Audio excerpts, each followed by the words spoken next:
ඉතින් යාළුවනේ අද අපි කතා කරන්නේ ඔයාලා ගෙවල් වල එහෙම නැත්නම් ඔයාලගේ ව්‍යාපාරික ස්ථානයේ ඔෆිස් එකේ මෙන්න මේ තැන්වල හැම තැනකම වගේ අද කාලේ තියෙන කම්පියුටර්ස් ලැප්ටොප්ස්. ඉතින් මේ කම්පියුටර්ස් ලැප්ටොප්ස් වල සමහර වෙලාවට ඔයාලට පාස්වර්ඩ් අමතක වෙනවා. ඉතින් Windows OS එක රන් වෙන ලැප්ටොප් එකක් වේවා ඩෙස්ක්ටොප් එකක් වේවා එහෙම නැත්නම් වෙන ඩිවයිස් එකක කොහොමද තප්පරෙන් දෙකෙන් පාස්වර්ඩ් එක අමතක වෙලා නම් එහෙම නැත්නම් ඔයාලා පාස්වර්ඩ් එක දන්නේ නැත්නම් කලින් ඔයාලට දාපු පාස්වර්ඩ් එක කවුරු හරි වෙනස් කරලා නම් ඒකත් එයාව ඔයාලට කන්ටැක්ට් කරන්න බැරි අවස්ථාවක ඔයාලට හදිස්සියෙ මොකක් හරි දෙයක් ගන්න ඕන නම් මේ ඔයාලට පාස්වර්ඩ් එක කඩාගෙන තප්පරෙන් දෙකෙන් සිස්ටම් එකට ලොග් වෙන විදිය කියලා දෙන්න තමයි මේ අද ඔයාලට හදන්නේ. ඉතින් අපි ඉස්සෙල්ලාම ඩවුන්ලෝඩ් කරගන්න ඕන Laysoft Recovery Suite එක. මේක ඩවුන්ලෝඩ් කරගන්න Google එකේ ඔයාලා සර්ච් කරන්න Laysoft Recovery Suite කියලා. ඊට පස්සේ ඔයාලට පුළුවන් ඉක්මනින්ම ඒ අදාළ සයිට් එකට ගිහිල්ලා මේකේ Recovery Suite දැන් යන්නේ version 4.3. ඉතින් මේක ඩවුන්ලෝඩ් කරගන්න පුළුවන්. මේක ඩවුන්ලෝඩ් කරගෙන ඔයාලට පුළුවන් අදාළව ඒක ඉන්ස්ටෝලේෂන් එක කරාට පස්සේ ඒ bootable disk එක හදාගන්න. ඉතින් මේකේ ගොඩක් එඩිෂන් තියෙනවා. ඉතින් මේකේ pro editions තියෙනවා, ඒ වගේම free editions තියෙනවා. ඔයාලට pay කරලා ගන්න පුළුවන් ලොකු එහෙම නැත්නම් ඔයාලා Windows Server versions වල password break කරන්න ඕන නම් එහෙම නැත්නම් වෙන recovery suite ඕන නම් ඔයාලගේ cloning ඒ වගේ දේවල් සඳහා වෙන advanced features සඳහා ඔයාලට මෙතන වෙන edition වලට යන්න පුළුවන් professional edition, server editions එහෙම නැත්නම් unlimited editions. ඉතින් මේවට cost එකක් යන හින්දා දැන් ඔයාලට මේක ගොඩක් වෙලාවට අවශ්‍ය වෙන්නේ ඔයාලගේ ගෙදර Windows එක එහෙම නැත්නම් laptop එකට අග්ගල break කරගන්න ඕනේ. ඉතින් ඒකේ password එක හදාගන්නනේ. ඉතින් ඒක නිසා ඔයාලට මේ ලොකු softwares වලට යන්න ඕනේ. යාලා free ඔයාලට දෙනවා. Laysoft Recovery Suite 4.3 Home Edition එක ඔයාලට බලා ගන්න පුළුවන්. ඉතින් Home Edition එකේ Home License එක free purchase කරන්න තමයි යාලා දෙන්නේ. ඉතින් megabyte 31.3ක් වගේ ප්‍රමාණයක් තියෙන්නේ. මේක download කරලා අපි දැන් install කරගමු. ඉතින් මේක download කරාට පස්සේ ඔයාලට පේනවා ලස්සනට recovery suite home එක ඇවිල්ලා තියෙනවා. ඉතින් මේකේ පුළුවන් ඔයාලට Windows recovery, data recovery, image disk clone එහෙම නැත්නම් password recovery කියේ options ගන්න. ඉතින් මේ options යෑම සඳහා ඔයාලා ළඟ තියෙන්න ඕන පොඩි 4GB එහෙම නැත්නම් 8GB පොයිට වැඩි හෝ pen එකක්. ඉතින් මේ pen drive එක ඔයාලගේ මේ software එක ඔයාලා දැන් pen එකට මේක දාගන්න එපා. ඒ කියන්නේ මේ bootable විදියට image එකක් දාගත්තට පස්සේ තමයි මේක use කරලා තමයි ඔයාලගේ අනිත් එහෙම නැත්නම් ඔයාලා මොකක් destination machine එක එහෙම නැත්නම් ඔයාලා password එක break කරන්න යන destination machine එකට මේ software එක approve කරන්න පුළුවන්. ඉතින් ඉස්සෙල්ලා ඔයාගේ pen එකක් අරගෙන MP pen එකක් අරගෙන අපි මේ pen එක plug කරලා මේ software එක එහෙම නැත්නම් මේ recovery suite එක use කරලා bootable disk එකක් හදාගෙන ඉමු. එතකොට ඒකේ තමයි තියෙන දත්ත ඔක්කොම දත්ත ටික තියෙන්නේ. මේ දත්ත හරහා තමයි පුළුවන් ඔයාලට ඕනම machine එකක password එක break කරන්න plug and play කරන්න. ඉතින් මෙතනදී ඔයාලට තෝරන්න වෙනවා ඔයාලගේ destination computer එහෙම නැත්නම් ඔයාලා password එක break කරන්න යන computer OS එක මොකද්ද Windows 7ද 8ද මොනවද කියලා.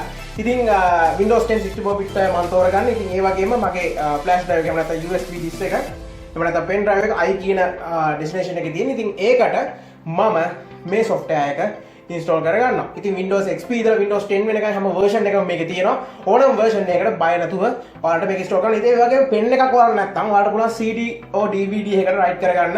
ඒකටත් මේ bootable විදියට හදාගන්න පුළුවන්. ඒ වගේම වෙනම ISO image එකක් හදලා පස්සේ කාලෙක ඔයාලට CD එකකට එහෙම නැත්නම් pen එකකට burn කරගන්නත් මෙතනින් හදලා තියාගන්න පුළුවන්. ඉතින් කැමති විදියට ඔයාලා කරලා දැන් මම මේ කරන්නේ USB pen එකකට මේක install කරගන්නවා සම්පූර්ණ format එකක් දාලා. ඉතින් ටික වෙලාවක් ගත වෙනවා මේ process එකට. ඊට පස්සේ අපි බලමු කොහොමද මේක install වුණාට පස්සේ pen එක හැදිලා තියෙන්නේ කියලා.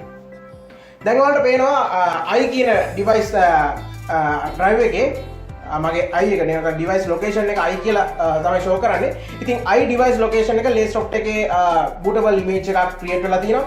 මේ bootable image එක ඔයාලට human readable නැති වුණාට මේක ඔයාලගේ අනිත් computer එක නැත්නම් password කරන්න ඕන machine එකක හදන්න බලාපොරොත්තු වෙන machine එකේ on boot ඔයාලට තියෙන්නේ boot device එක set කරලා boot order එකෙන් මේක ඉස්සෙල්ලම boot වෙන්න දිනුනට පස්සේ ඉක්මනින්ම වෙනමම window එකකට යනවා.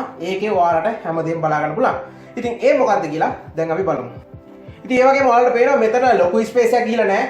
මේ bootable image එකට මම password crack කරන image එකට ගිහිල්ලා තියෙන්නේ megabyte 320ක වගේ ප්‍රමාණයක්. ඉතින් ඒක නිසා ඔයාලා සාමාන්‍යයෙන් දැන් ගොඩක් වෙලා පුතේ 4GB වලින් උඩ වගේ තියෙන. ඉතින් කමන්නේ 2GB තිබ්බත් මේක support කරගන්න පුළුවන් ප්‍රශ්නයක් නැහැ. ඉතින් මගේ 16GB pen එකේ 14.6ම එහෙම පිටින්ම save වෙලා තියෙනවා. 320යි මට use වෙලා තියෙන්නේ. ඉතින් දැන් ඔයාලට පේනවා මේක මම කැමරාවක් මවුන්ට් කරලා තමයි මේ ඉමේජ් එක ගන්න. මොකද ලොගින් ස්ක්‍රීන් එකක් මේක බූට් ස්ක්‍රීන් එකක් හින්දා පැහැදිලිව ඔයාලට ගන්න පුළුවන් වෙන ලැප්ටොප් එකත් එක්ක මේක කැමරාවක් ඉස්සරහින් තියලා. ඉතින් සමහර වෙලාවට මේ කම්පියුටර් ස්ක්‍රීන් එක පැහැදිලි අඩු තත්ත්වයක් තිබේ. ඒක ගොඩක් ගණන් ගන්න එපා. නමුත් ඔයාලට මේක වෙන ලොජික් එක එහෙම නැත්නම් මේක කරන්නේ කොහොමද කියන එක පැහැදිලිව මෙතනදී බලා ගන්න පුළුවන්. ඉතින් ඉස්සෙල්ලා අපි පොඩ්ඩක් ගහලා බලනවා පාස්වර්ඩ් එක අපි දන්නේ නැහැ මොකද්ද මේකේ account එකේ තියෙන පාස්වර්ඩ් එක. මගේ වෙන්න පුළුවන් එහෙම නැත්නම් වෙන කාගේ හරි account එකක් වෙන්න පුළුවන්. ඉතින් හදිසියට අපි මේක log වෙන්න ඕන නම් ඉතින් අපි මේක ගැහුවට පාස්වර්ඩ් එක වැඩ කරන්නේ ඔයාලට පේනවා පාස්වර්ඩ් එක වැරදි කියලා. ඉතින් 100 පාරක් ගැහුවත් අපිට ඒක log වෙන්න බෑ. ඉතින් මේ පාස්වර්ඩ් එක අයින් කරලා දාන්න. එහෙම නැත්නම් මේ සම්පූර්ණයෙන් පාස්වර්ඩ් එක අයින් කරලා. එහෙම නැත්නම් මේක hack කරලා දාන්නේ කොහොමද කියලා දැන් බලමු. අපි machine එක restart එහෙම නැත්නම් machine එක off කරලා තියනවා නම් on එකට දානවා. on එකට දැම්මට පස්සේ ඔයාලට පේන්නේ machine එක load වෙද්දී කෙලිම boot manager එකේ ඉස්සෙල්ලාම ඔයාලා මේ pen drive එක තෝරන්න ඕන. pen drive එක තෝරුවාට පස්සේ play soft control panel එකට ඔයාලට යන්න පුළුවන්. ඊට පස්සේ ඒක වෙනමම OS එක load වෙනවා වගේ loading files කියලා වැටලා ඒ විදිහට ඔයාලට පේනවා. ඊට පස්සේ ඔයා බලන්න මෙතන play soft recovery suite එක අර කලින් display වුණා වගේ ඔයාලා ලස්සන control panel එකක් එනවා. ඉතින් මේකේ ඔයාලට තෝරන්න ඕන Windows recovery, data recovery, disk image and clone, password recovery. මෙතන ඔයා තෝරන්න ඕන මොකද්ද? password recovery. මොකද ඔයා දැන් කරන්න යන්නේ පාස්වර්ඩ් එක රිකවර් කරගන්න. එහෙම නැත්නම් රිකවරි data recovery නෙමෙයි. ඉතින් මෙතන ඔයාලට තෝරන්න තියෙනවා reset windows password. ඔයාලට ඕන නම් මෙතන file manager ගිහිල්ලා ඇතුලේ තියෙන files බලන්න පුළුවන් මොනවද මේකේ තියෙනවා. ඔයාලට අවශ්‍ය දත්ත තියෙනවද? ඉතින් ඒවත් මෙතනින් ඕනනම් බලා ගන්න පුළුවන් කම්පියුටරේට log වෙන්න නැතුව. කම්පියුටරේ ඇතුලේ තියෙන data මොනවද කියලා log වෙන්න නැතුව පැහැදිලිව මෙතනින් බලා ගන්න පුළුවන්. ඉතින් ඒකත් ඔයාලට ලොකු ආසයක් සමහරවිට කම්පියුටරේ log වෙන password එක දන්නේ නැතුවට කම්පියුටරේ ඇතුලේ මොනවද තියෙන data කියලා ඔයාලට ෆයිල් එකේ නම පාවට අක්කලා මෙතනින් සර්ච් කරලා බලා ගන්න පුළුවන්. ඉතින් මේ පහසුකම Windows File Manager icon එකක් විදිහට මේ පල්ලෙහෙන් දීලා තියෙනවා. ඒකත් ඔයාලට ගොඩක් ප්‍රයෝජනවත් එක්ක කොච්චර ඊට ප්‍රමාණයක් ඉදිරියට කියනවද locations තියෙනවද කියලා බලා ගන්න. ඒක මොකද මේකේ Windows recovery, data recovery included හින්දා තමයි ඒ ගොඩක් facilities තියෙන්නේ. ඉතින් ඔයාලට අවශ්‍ය වෙන්නේ reset password එක. ඉතින් ඒ වගේම Windows product එක ඔයාලට බලා ගන්න ඕන නම් ඒකත් මෙතන facility එක තියෙනවා. ඉතින් reset password එකට අපි ගියාට පස්සේ ඒක nest කරලා අපිට confirmation message එකක් දියස් කළා අපිට පුළුවන් මෙතන මොන volume එකද දැන් මගේ මෙතන partition දෙකක් තියෙනවා. කියන්නේ Windows 7 උත් තියෙනවා volumes දෙකක්. එතකොට Windows 7 සහ Windows 10 දෙකම තියෙනවා hybrid විදියට. එතකොට මම දෙකම use කරනවා. ඉතින් මෙතනදී ඔයාලට එහෙම එකක් නැහැ එක OS එකක් හින්දා ඉතින් ඔයාලා Windows 10 නම් 10 තෝරන්න 7 නම් 7 XP නම් XP. ඊට පස්සේ ඔයාලට කෙලින්ම ඔයාගේ තියෙන ඔක්කොම accounts ටික list වෙනවා.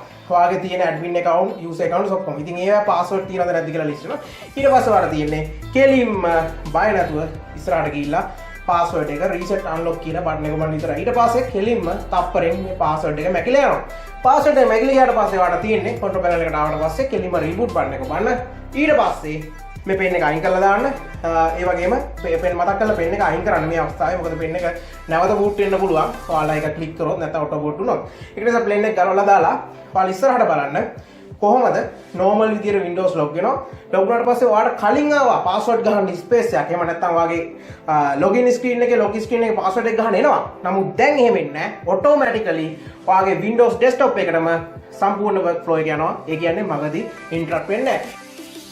ඉතින් යාළුවනේ මම හිතනවා ඔයාලා අද මේ ගත්ත දැනුම එහෙම නැත්නම් මේ ඉගෙන ගත්ත දේවල් තුලින් අර ලේසියෙන් පාසුවෙන් කොහොමද Windows password එකක් එහෙම නැත්නම් Windows login screen එක bypass කරලා track කරලා ඉදිරියට යන්න එහෙම නැත්නම් ඔයාලගේ Windows login screen එකට password එක erase කරලා log වෙන්නේ කොහොමද කියලා ලේසියෙන් පාසුවෙන් කරගන්න විදිය ඔයාලා දකින්න ඇති. ඉතින් ඒ පිළිබඳව ඔයාලා ගත්ත දැනුමත් එක්ක මේ දේවල් මේ දැනුම ඔයාලගේ හොද දෙයකට පමණක් යොදවන්න. ඒ කියන්නේ ඔයාලට අයිති නැති device එකක් එහෙම නැත්නම් ඔයාලට අදාළ නැති වෙන කාගේ හරි device එකකට වෙන අයට හානියක් වෙන විදිහට මේ password tracking softwares use කරන්න එපා. මේ ඔයාලගේ device එක ඔයාලට අයිති device එක PC එක laptop එක පමණක් වෙච්ච ප්‍රශ්නයකට එහෙම නැත්නම් password එක අමතක වෙච්ච වෙලාවක පමණක් ලේසියෙන් මේ දේවල් කරන්න use කරන්න කියලා මම නැවත වරක් ඉල්ලා සිටිනවා. ඒ වගේම මොකද මේ දේවල් හොද දේවල් වලට යොදා ගන්න එක අපේ වගකීම. ඉතින් මේ වගේ videos මේ වගේ technology videos ඉස්සරහටත් ඔයාලා හැමෝටම ගෙනෙනවා. ඉතින් මේ වගේ password recovery එහෙම නැත්නම් Windows recovery cloning එහෙම නැත්නම් data recovery softwares පිළිබඳව ඉදිරියට දැනුම ගෙනෙන බලාපොරොත්තුෙන් ඔයාලා හැමෝගෙම අදට සමු ගන්නවා. ඉතින් ඔයාලා හැමෝටම සුබ දවසක්.